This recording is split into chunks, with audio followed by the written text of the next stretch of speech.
Tony. I'm David.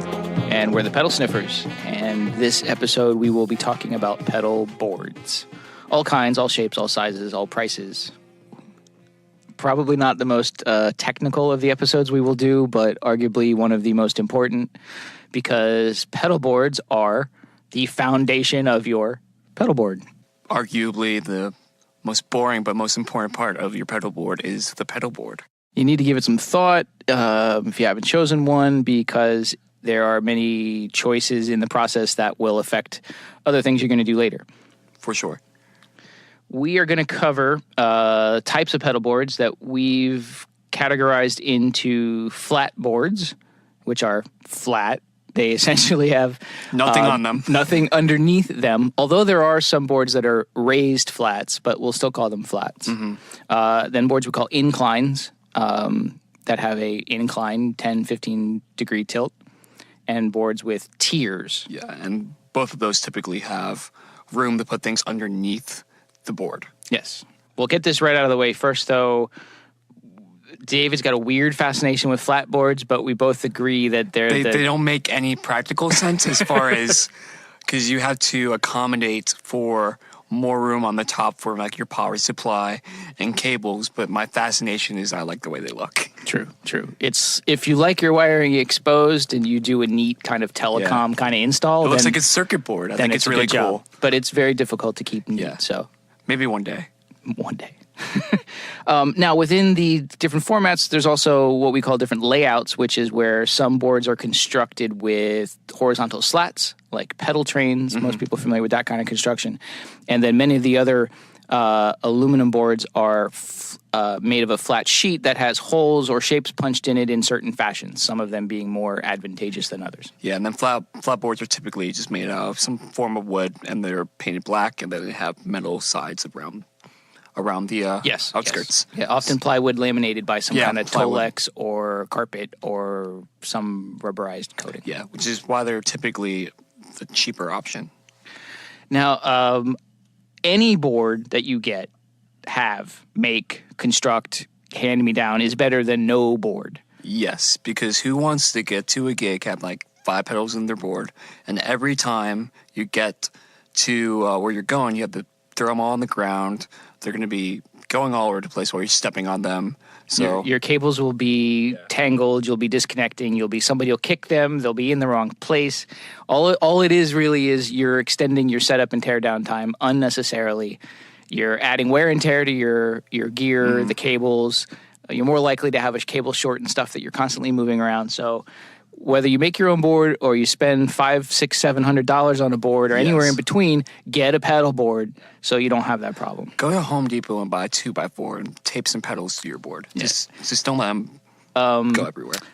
Yeah, I don't think we should cover like DIY options because there's plenty of things out there, but it doesn't matter what it is. It's either a piece of plexiglass, it's an IKEA shelf, it's a piece of plywood from Home Depot, it's a pallet scrap piece of wood. Whatever it is, it's a skateboard. I've seen that too. It doesn't matter. Yeah. You build yourself a board, you'll thank us for it later. And you build your own board, you might end up needing a case of some kind to put it in. Visit your local thrift store and find a suitcase. So as with our last episode on switching loopers, we've constructed for you a handy spreadsheet to follow along with at home. Darker is better. Presented without comment. Now, some of the values in the spreadsheet we felt were objectively just better than others. The lighter the pedal board, the better. The cheaper the pedal board, the better. And the cheaper the area per dollar that you're getting, or dollar per square inch, the better. Yes. So those values are organized on the spreadsheet with the darkest colors being the best range. The most valuable. Yeah. And the lighter color being the next best range. In prices, basically we constructed the darker values to be up to and just over slightly $100. There's pretty much any board you could get under $100 there to meet most of your requirements, except for perhaps the largest sizes you need. The second range for prices is up to and just over $200, which will get you nearly any of the pedal boards on this list. Yes. Pounds, of course, lighter's better. We did anything under 3 pounds was the best option, and then up to 5 pounds was the next tier. But in reality, once you start putting pedals and power supplies and cables on your board, it's going to get 4 times, 5 times as heavy. So only if you have a specific weight requirement that it has to be under X pounds because you're going to fly with it or whatever it is, I don't think you really need to pay any attention to that. Yeah, I know. I think, how much is the Temple Trio? Temple Trio. Let me consult the list here. The 21, the 28, they are 3.4 and 4.8 pounds. Okay, so...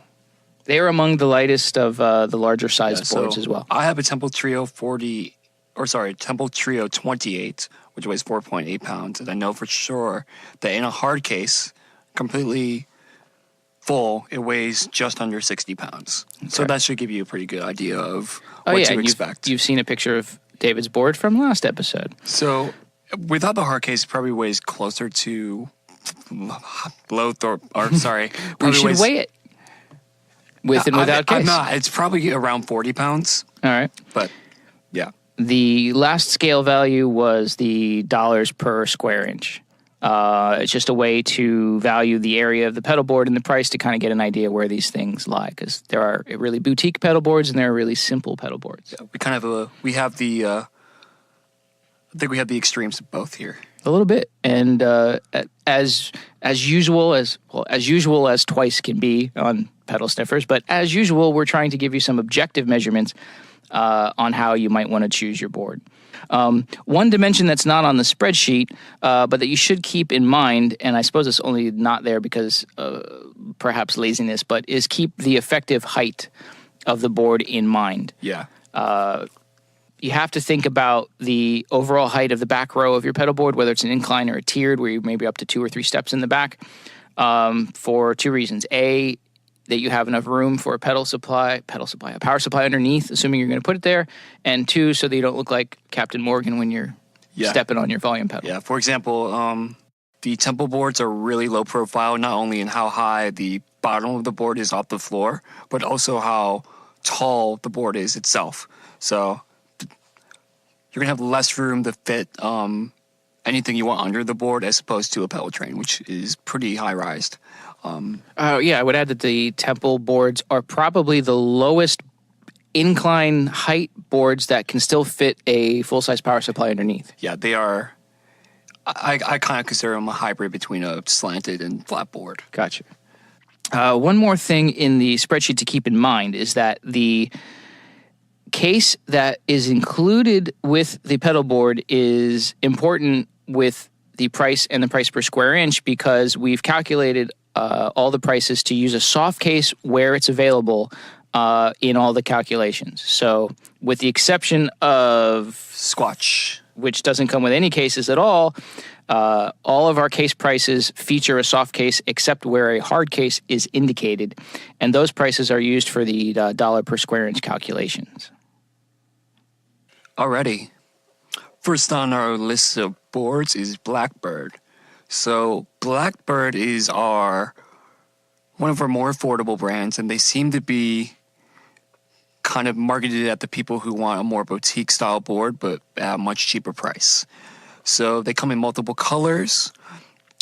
They seem to be I would regard them as the pedal train of the wood boards, as far as their affordability, what you're getting for your money. They come with hard cases for a very, very good price, even though we have not listed that. But soft cases are also an option as well. 2 noteworthy features on the Blackboard, specifically with the 1224 model, which handily is the dimensions of the board, are the soft case with stay in play feature or something they call it like that. But live in case. Live in case. Live in case? Live in case. I could go either way. It could go either way. It works either way. But you can unzip the case, leave it open, and there's a side flap for your jack connections, and you never have to take the pedal board out of the bag, which is fairly uncommon in a soft case board. Now, all the Blackboard pedal boards also feature the top cover of the board is essentially already soft-sided Velcro. Yep. So no additional Velcro attachment necessary. Which can be irritating if you don't want to use Velcro. I just wanted to mention they do offer custom sizes. For sure. Tell us about creation boards there, David. Alrighty, creation boards. So creation is by far the most expensive option on this list as far as square inches per dollar. And Well, they are exceeded by another brand. are they really? They are definitely the most expensive for flat boards, but that's also because we don't have too many flat boards on the survey here. That is true. But they are eclipsed by the mono boards for $1 per square inch later in the list. That is true. But they do come with some extra stuff that creations don't necessarily do. So creation, like Blackbird, are all wood construction. This time they're made by completely by hand by one individual in a very small factory. I think it's a 3 or 4 man operation at creation. And they will do anything you want. These, what we have listed, are their production models. So the Pro Elevation are their elevation series, and they have 3 lines of that. They have their basic, the Pro, which comes with jacks on the side, an IEC cable connection, so where you can put your pedal board or your power supply under your board, plug in the IEC connection into your power supply, and then instead of having to wire your power supply out from under your board or from a hole, you can just plug an IEC cable into the side of your board instead of having to route it elsewhere, which makes setting up a little bit easier. By far some of the prettiest boards on our list. So if you're into the shiny, pretty Instagram shots, this board might be for you if you want to be the guy who has the coolest looking board. Other than that, I'm actually not really sure if there's any other reason to go with creation other than the way you like, unless you like the company or if you like the way they look. Because from a functionality standpoint, they don't do anything different than any of the others. While being heavier and a little more expensive. Yeah, and being heavier, that means they're going to be sturdy, they're going to hold up. So they're built like a tank. I do know personally that the creation guys are amazing. I had them build my hard case for my pedal board. So for anyone, anything on this list, if you can't get a hard case for, creation is actually an option for that. But they are for sure a great option as far as a custom built wood board. And I think other than Squatch, they're the only wood boards on this list. Yeah, I was going to mention that. Everything else is aluminum or steel construction. And the reason we didn't list any others is just because I think they're a good standout brand that's a little bit more common, that they're pretty relatable to everyone else who does a similar thing. So you can expect anywhere else to be paying a similar amount. Okay. Next, we got Friedman boards. Again, thankfully, the dimensions are in the title. The Tor 1520, 1525, and 1530. That's depth by width if you're keeping along. The Friedman boards are a tiered board with risers available for the front to even out the slant for a larger volume pedal. Really nice construction. They have a available buffer bay for one of the sides and a power supply designed to fit perfectly in there.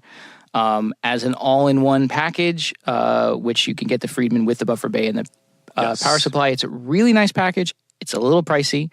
There are definitely cheaper options out there, but it does fall within the mid-range of our value. Yeah, and at the very least, I kind of consider, if I were to get a Friedman board, at the very least, I would have to get the buffer bay because it's a proprietary. You're looking, the hole on the side of the board where you'd want to put your jacks, it really only fits the Friedman buffer bay. Yeah, and if you don't have it, you have a ginormous hole on the side of your board. That being said, it's a really awesome feature. Now, Gator Cases makes a ton of pedal boards, including flat boards and plastic molded board, but we chose only to include their aluminum AK boards on this particular list because they are probably the most popular, the ones that we've been through, and they're the most comparable to some other ones on the list. Super light. I'm kind of fond of these boards. I agree. They come in many colors also. They have a very handy power supply mount underneath, which fits a wide variety of power supplies. It's a nice big bracket. And they come with a great case. And at least 2 of them are in the great value range of our spreadsheet. So we were talking about expensive cases. Monos are up here at the top. They're arguably some of the nicest looking ones if you like the aluminum kind of punched out kind of boards. And the case, forget about it. The case is ridiculously nice. If we took out the price of the case, they would be a lot more relatable as far as the boards themselves. But the cases themselves are arguably the best soft cases on the market. I had owned their PT2 size. I think it's their what case would it be? It'd be the medium-sized mono case for an old pedalboard I had, and that was absolutely unbelievable. Very well built. I would trust that case to protect my pedals in just about any scenario. They are expensive, very expensive, almost as expensive as a hard case in some scenarios. But they're going to be lighter than a hard case, and if you live in Florida like we do, maybe you don't want to be lugging around a hard case. While every brand board here manufacturer includes Velcro, the monoboards actually include dual lock with their boards, which is a standout feature if you're into that. Yeah, and I believe we both prefer it. Well, we'll talk about that, because Yeah. I wouldn't say I always prefer it, but it's cool. Yeah, I know you'll cool. disagree. I don't know if I disagree. It depends. Yeah, all right. All right, so the grandfather of pedal boards, or at least the grandfather of manufactured pedal boards, must be Pedal Train. The pedal choo-choos. Yeah. Pedal trains have been around for a while. The aluminum slat design has been very widely copied. It is they're among the lightest of the boards we've got and among the most affordable. By far the affordable standout brand, the industry standard, I would say. When people think of a pedal board, most of the time they will think of a Pedal Train. And now they come in a whopping, 12, 15 sizes. Yeah, which is ridiculous. Yeah, various widths and depths. You know what? Let's take a moment to talk about that aspect of the dimensions, because as you look at the depth of the pedal board, and this is from the front where your feet are to the back of the board, that depth kind of tells you really how many rows of pedals you're going to have. It's typically a 1 or 2 or kind of 3 row deep pedal board. So a 12-inch deep pedal board typically means 2 rows. A 16 is 3, and then I don't think we go much beyond that as far as depth. The tone trunk from T-Rex clocks in at just about 19 inches depth, but it's a 3-tier. Yeah, so board. with a 3-tier, when it comes to the tiered boards, it's going to be how many ever tiers is how many rows you have for the most case. Duh. Well, don't duh me. Some people might not know that, Tony. Yeah, that's a fair assessment. They don't see the board right now, do they? Tiered board, tiered rows, gotcha. All right. Pedal trains, many sizes, many depths and width combinations, from squares to long rectangles to kind of short rectangles. Squatch Design Co. So this is a very new brand. To anyone who knows who Sinusoid are, this is not an offshoot, but another brand they started very recently that specializes specifically in custom-built wooden pedal boards, not dissimilar to Creation. And what they make is what you can get. So they'll put them up on the website, and they make 3 sizes. They make a small, medium, and a large. Made in batches. You cannot custom order them. So once they are in stock and sold, you have to wait until they are restocked to get one. Very cool boards. Relatively affordable for that kind of pedal board. But they do not come with a case. So you do have to remember that. So you'll have to buy a case from some other brand or from somewhere else, which can be a hassle. The T-Rex boards are very nice. Let's just go with that. They are lightweight aluminum construction. They're a tiered board, I suppose with the exception of the minor, which is 1 tier, which I guess we're calling flat.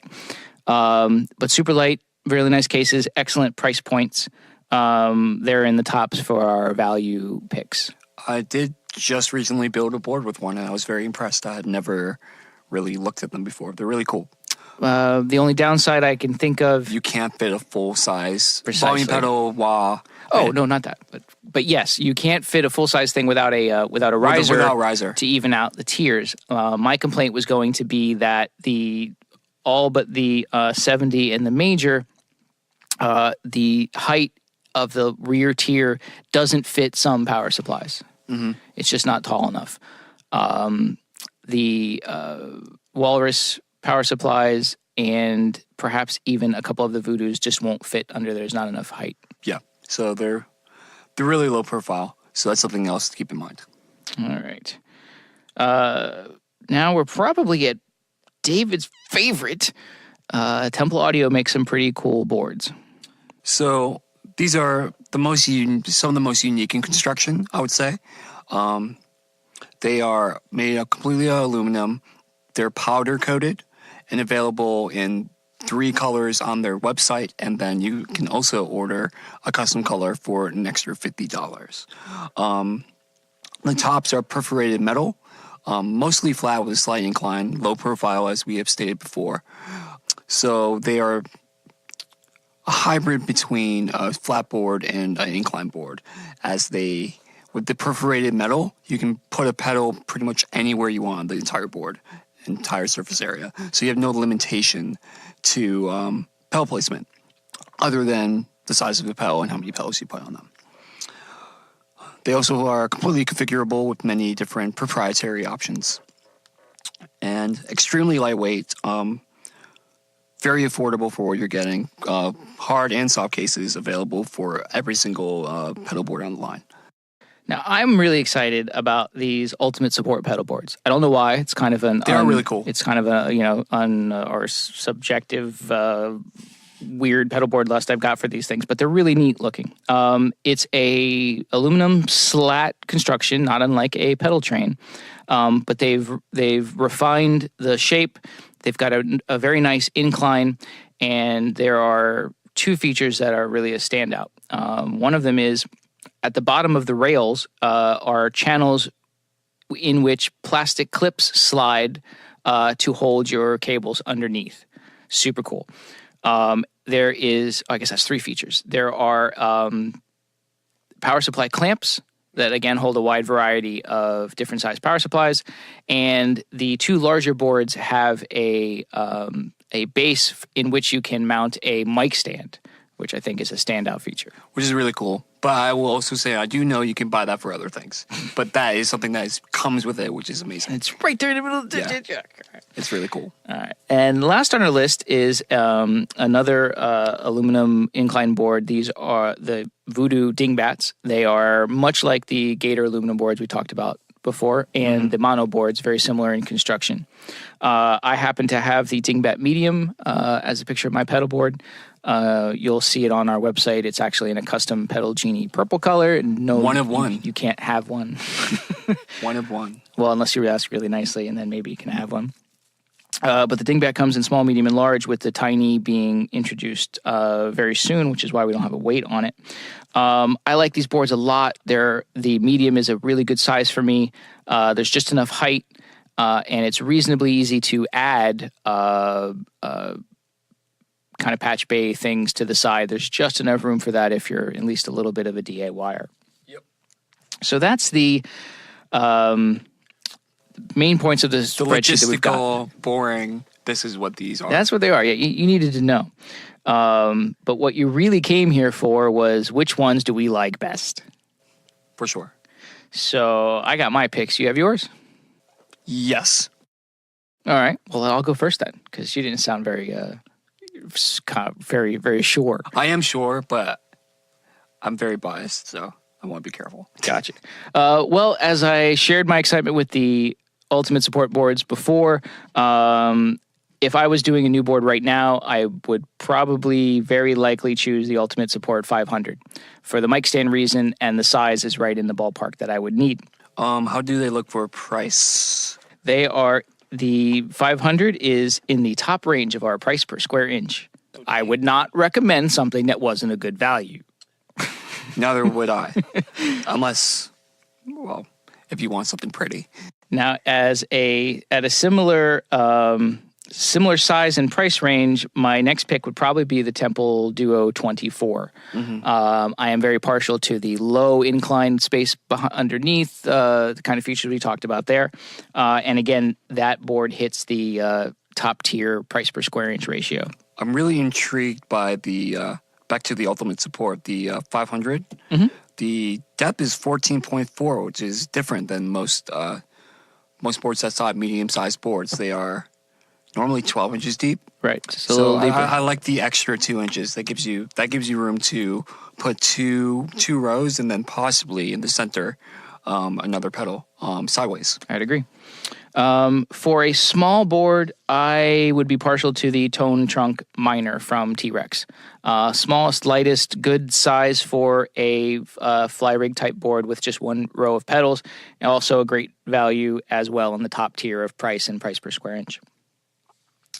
My last pedal board of note was going to be the Pedal Train Metro 24. Tops in the three categories that I color-coded. It's the lightest, it's the cheapest, and it's got the best price per square inch for its size. For sure.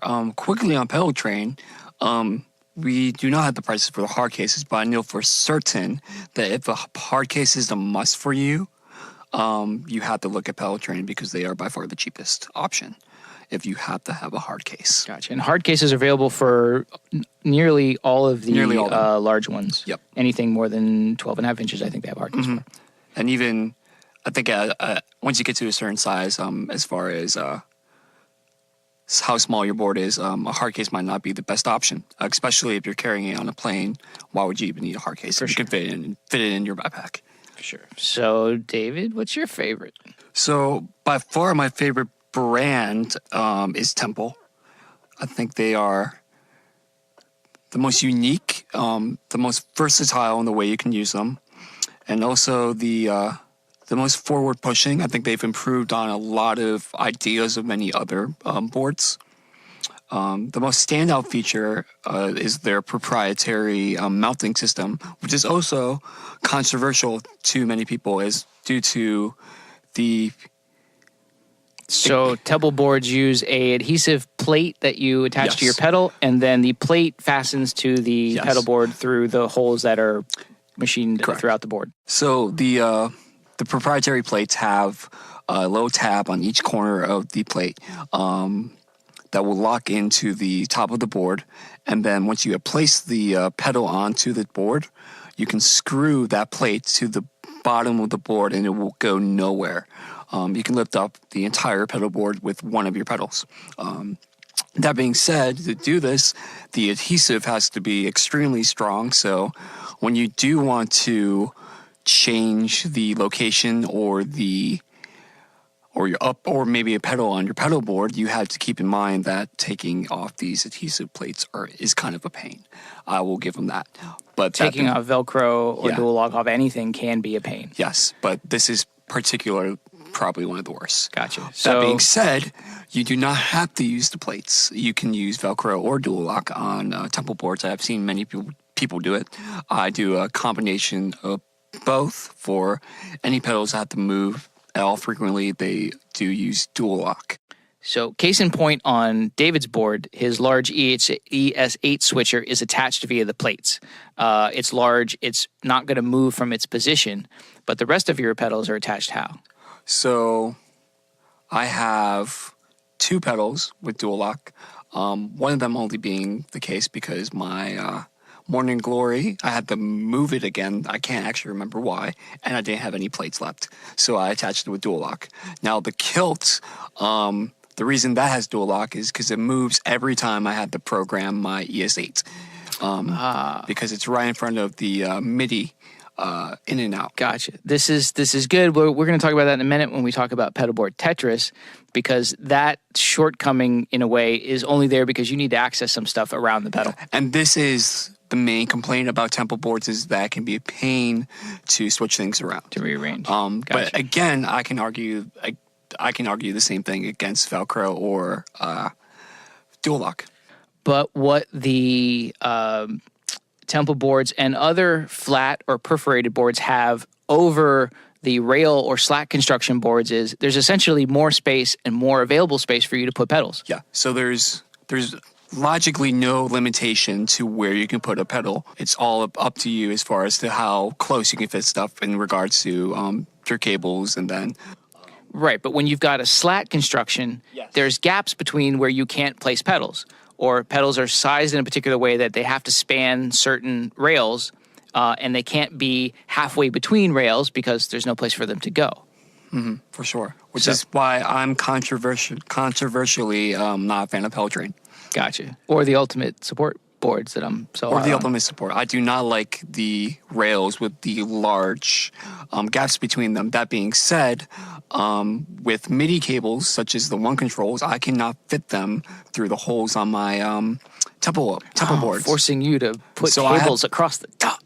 Which is why it's not dissimilar to a flat board. But again, when you have a clean board and you can mount them, you can also, with all the perforations on top of the tempo boards, you can put zip ties through those.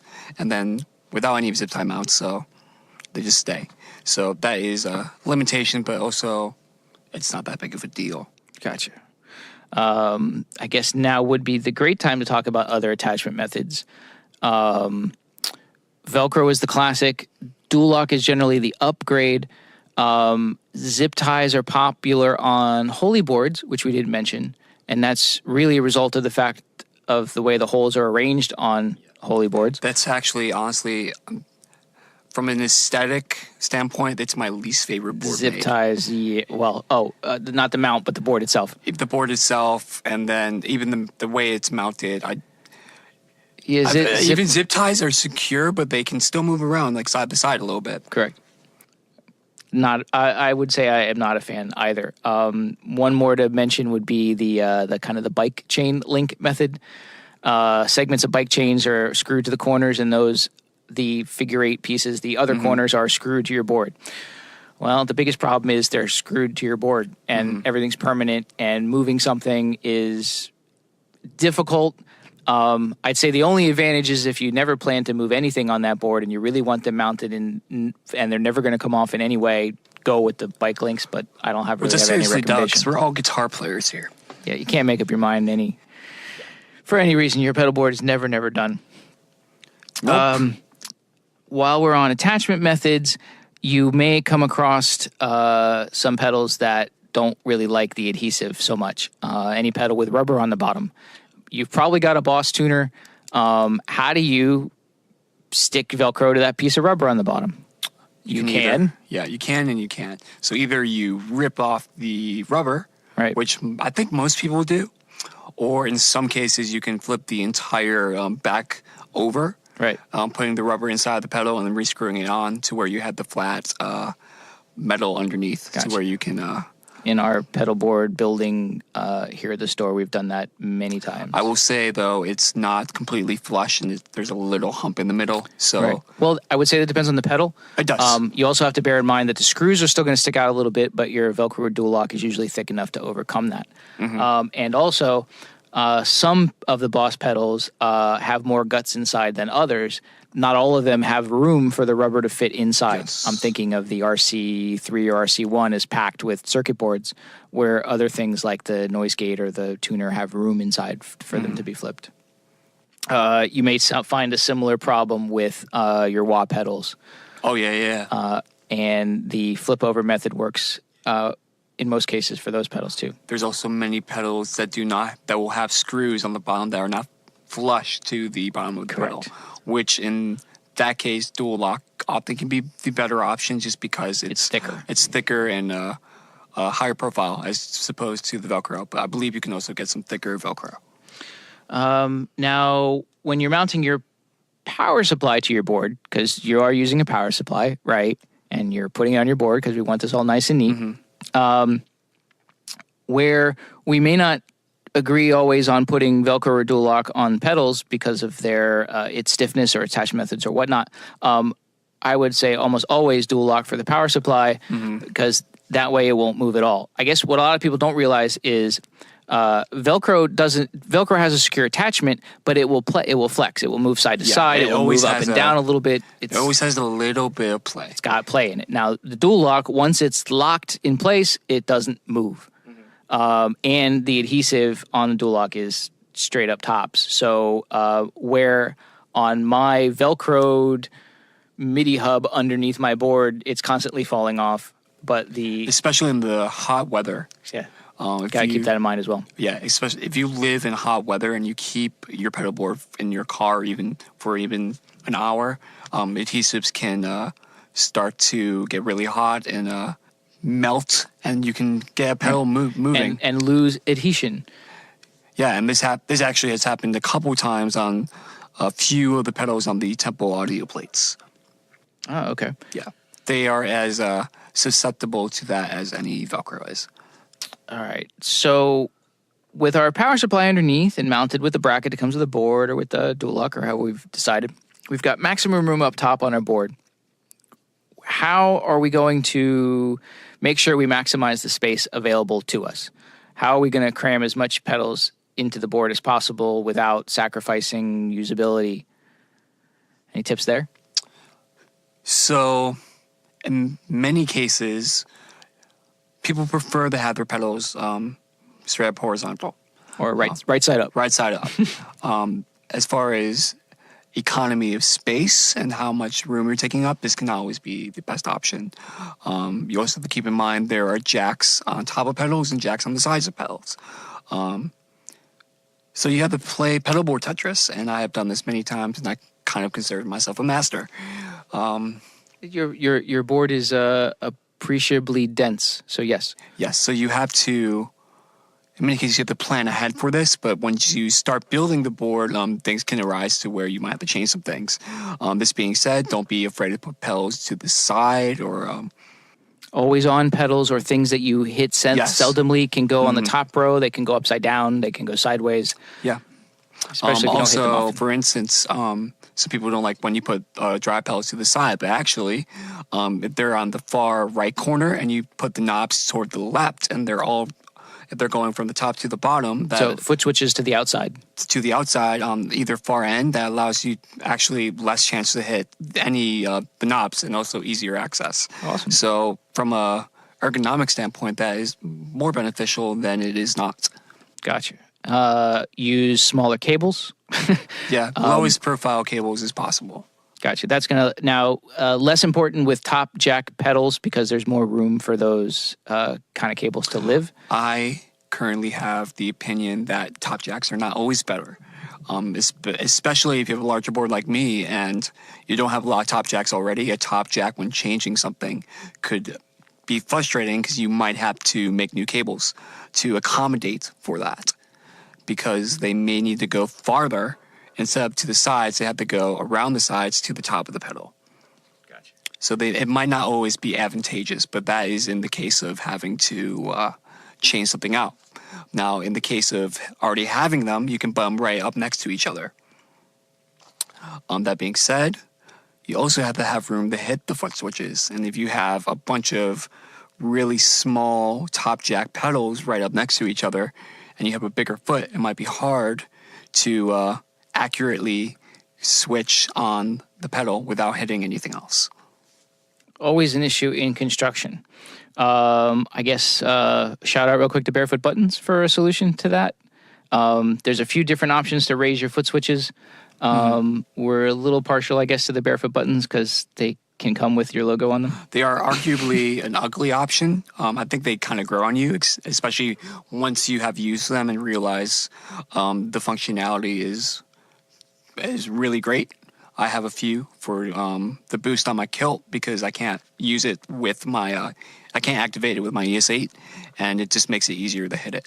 And then I also have it on, crap, I don't even remember where I put it. I have two. While you can certainly run into space constraints when you've decided to change out your drive pedal and the new one has side jacks where the old one had top jacks or anything else like that, when you're arranging your pedal board in the first place, don't be so quick to start Velcroing your pedals in place when you haven't yet cabled because you will run into issues where you need more space than you thought you did in some direction that you didn't think you were going to need the space. Absolutely. So the way you compensate for this is when you place pedals, I like to grab my cables and don't plug them in necessarily, but to all the pedals like in a chain, but maybe just plug one pedal in and then put it right next to it. And then you're able to accommodate it or see how much space you really need. So that's a must in most cases. So you can kind of lay out your board and know where things are going to fit. So lay everything out first before you have solidified the configuration of your pedal board. Measure Tetris twice, Velcro once? Yes, and also when placing Velcro, there's a few ways to do this. You can either just put it right on the pedal and just slap it right back on. But in the case of dual lock and any board that's not covered in Velcro, creation boards, temple boards, anything that you don't have the strips of Velcro or the bars, an advantageous way to do this is to stick the whatever side you want on the back of the pedal, then cut out the same size strips for the that are going to go on the pedal board, peel off the adhesive, and then place the pedal where you want it with the Velcro already mounted. You're saying stick the mated Velcro onto your pedal, Yep. and then peel the adhesive off and drop it right in place where it's going to go. Yes, and this is actually the only way to correctly place the temple audio plates. You have to. Yeah, I see. Yeah, you have to. That's another gripe about temple audio, is that you have to be. It's extremely easy to mess up, and you have to take your time. I would argue against the pre-made, put-in-place Velcro method, and I prefer strips. Mm-hmm. Only because there's more versatility. Yeah, I want to move it over a half inch, and now if I left it that way, now I got a wobbly pedal because it's not fully on the Velcro. Anyone with a fairly, not sparse board, but a more loosely fit board, that makes a lot more sense. I would agree. For someone... Because otherwise you're going to end up with strips of Velcro across the board that are unused and unsightly. Which I can always... but if anyone who has a more condensed board, it makes a little bit more sense to do my method as far as the way it looks. Gotcha. I wanted to add about leverage, and it's just a factor you need to keep in mind because you're stepping on your pedals on your pedal board. Make sure that the way you've mounted that pedal, whether you're spanning rails on something like a pedal train or you're spanning openings on some other board, is that you've mounted it in such a way so that the foot switch is the most supported part of the pedal. You can leave the back end hanging off because there's no force being applied there, but don't leave the front end of the pedal where the foot switch is hanging off because you're going to be applying forces that are going to wrench it off the board in a way that you're not going to want. Now, earlier in the program, we said that any pedal board is better than no pedal board for the simple reason of setup and tear down. You take that to the next level when you move all the interconnects that you might use on your pedal board, guitar in, amp out, effects loop, send, return, even power. You can put those all in one corner of your pedal board, opposite corners on the back, with something called a patch bay or a buffer bay or some kind of interconnection that you've mounted to your pedal board in some fashion. And this allows you actually for more configurability in where you place pedals because you don't have to necessarily have any of those pedals like on the side of the board or on the top to where you can plug directly into. Your first in chain and your last in chain pedals, you don't need to place them such that the jacks are available to you because you've moved all the inputs and outputs to the patch bay. Now, I do have a patch bay, but I actually still have my pedal board available to plug in just like that, just in case if it's just a troubleshooting method. If my patch bay went down or any of the cables went down, I can plug right into the board. But for the most part, this allows you to do anything you want. I would agree. I'll add that I have a wireless receiver on my pedal board. I had originally installed I have input-output jacks, but now they're actually dual output jacks because the wireless unit has a normalized input jack on the side. Yeah. So if I need to plug in real quick, I can. I don't have to use one of my patch bays for that as well. So now I have two outputs instead of an in and out. Yeah. So I used to have a more complicated patch bay method. So the Temple Audio sells a 4-spot patch bay and then a sum mod and a buffer bay. I had the sum mod and the patch bay, and I used to go out stereo from the sum mod and in one input from the patch bay. Now, right now, it's much simpler just for the sake of troubleshooting and less to go wrong. It's just I go into the patch bay, mono, and then I actually, if I want to go out stereo, I just go straight out of the big sky. I'm not going out of the patch bay. That's right now, but sometimes things will change. So who knows what I'll be doing in a month. If you use multiple pedal boards, if you've kind of graduated to that, maybe you've got a small board and a big board, patch base can be super useful to essentially daisy chain your boards together. I like to call them motherboards and daughter boards. I'm putting together a second board right now for some vocal effects, but it's going to have to tail off my current pedal board. So I've been building the patch bays with that in mind so that they can be used independently, but that also when I put them on stage next to each other, there's just essentially a jumper cable between the boards. Yeah, you could also kind of have a separate board for wet effects and essentially have like a effects loop board and have it like route it out. If you had a 4-patch bay you're able to go into your pedal board, then go out of where your effects loop is going to go, into your effects loop, back into your pedal board, and then out to your amp again. So I'd say the general recommendation is get a freaking patch bay because it's going to make the setup and breakdown of your pedal board that much easier. And you look cool when you whip out your board and set it up in about 30 seconds and you're done. Yeah, it's super easy. In building pedal boards, recently we've come across some tips, some things that you might not think about that are kind of cool. If you've got the space for it and the wherewithal, not everybody is a DIYer of any level, but if you are, there's some cool things that you might think about.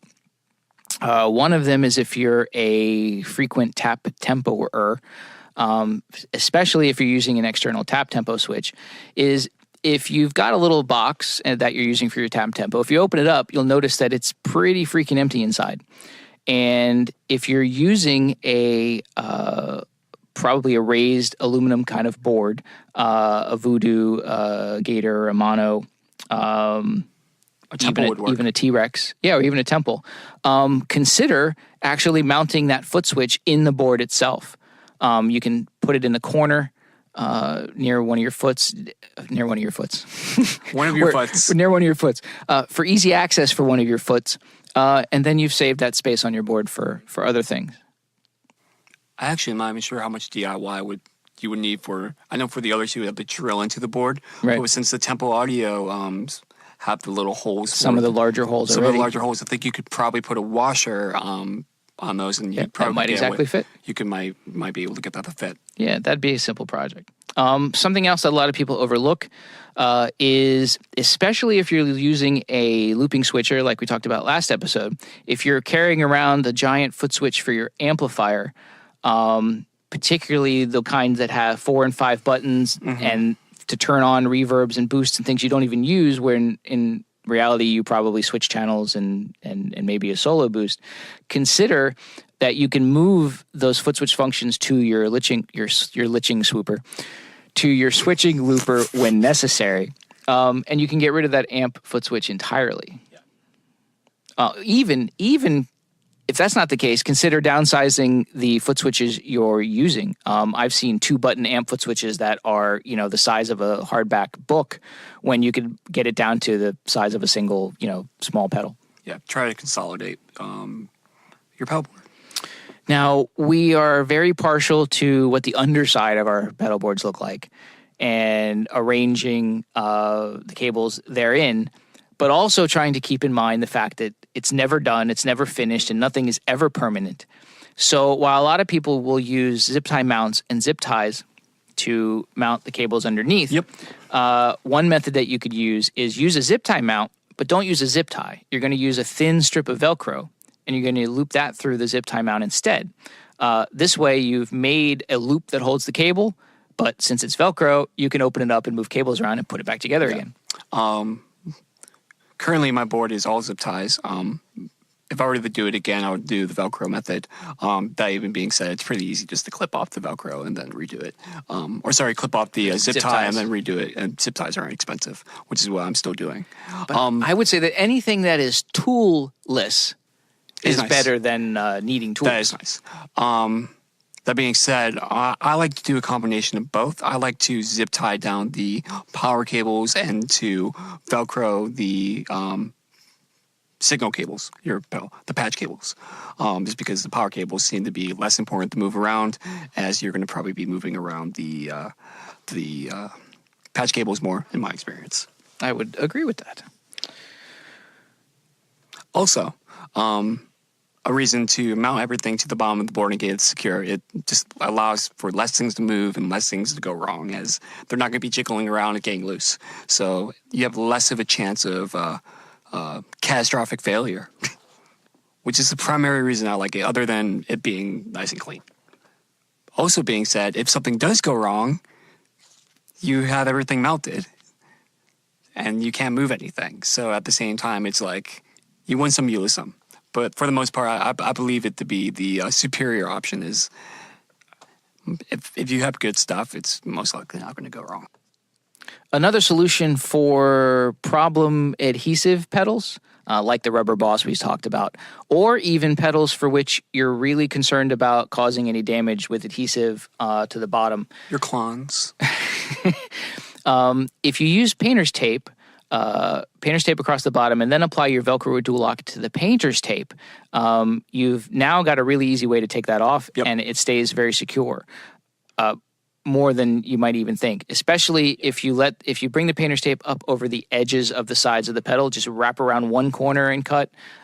You've made a really nice platform to then apply the Velcro with an easily removable, saving your serial number label underneath in the process. Yeah, and if you don't put it up over the sides, it's pretty secure. There is some limitations as far as it's not going to be as secure as mounting it directly to the pedalboard, but it's going to be adequate.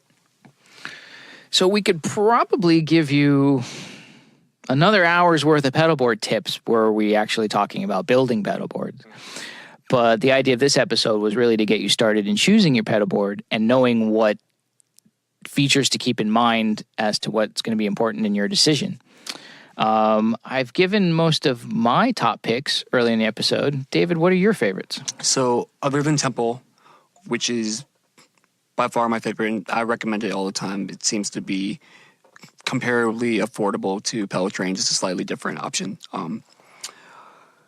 But other than that, I tend to have more expensive taste, and I think it's because you get what you pay for, and you generally the little bit more pricey things have some extra features that I enjoy, especially in the pedalboard area. So I love the Friedman boards; they're my favorite tiered ones. I love the proprietary patch base that come with it. I think it's a great option. I think they look really nice. I think they're built very well. I personally wouldn't necessarily go with the power supply option just because I like I like the Voodoo Labs and I like the Strymon stuff. I think they're a little bit more versatile and not quite as limiting. But the Friedman power supply, that being said, is great. It's just limited to 350 milliamps for each output.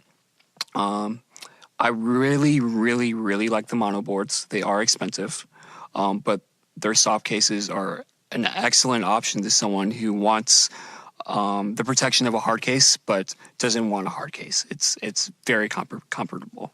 I think Mono calls them the hybrid cases. They're like stiff-sided soft cases. Yeah, I own one of their dual electric bags, which is great too. I think they're pricey, but they're well worth the money. Yeah, those are for sure my top picks. I do really like the T-Rex ones as far as another cheap option. I think they're really cool. The tiered aspect is really nice. And for anyone who wants kind of the tiered pedalboard but doesn't want to pay for a Friedman, T-Rex is definitely the way to go. As with our looping switcher survey, you'll find the pedalboard survey spreadsheet linked on our website under episode resources. We hope you've enjoyed and gathered some knowledge about pedalboards, hopefully helpful in your next coming decision for your first or second or even third pedalboard. Hopefully it's not your first, because I like having as many pedalboards as possible, even though I have one. But you always have to have you have to have a first one. I know, you do have to have a first one. Do you remember your first pedalboard?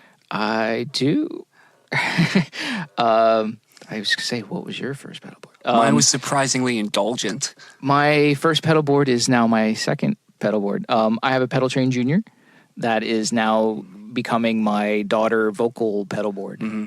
My pedal board, I had a Pedal Train PT2 forever, and then from there I went to the Tempo Duo, and my board has never taken a drastic change. It's been more of a ever evolving, changing board. It's never been like I'm going to completely redo everything. I still have pedals that I have owned the entire time I've been in the pedal board game, and have been on my board for 4 or 5 years. So, yeah, I do want to build another board though. Well, that's good because whatever expertise you need, we're going to talk about it. And I don't think our pedal board building days are over anytime soon. Not close. Right? They're never done. So until next time, I'm Tony. I'm David. And we're the Pedal Sniffers.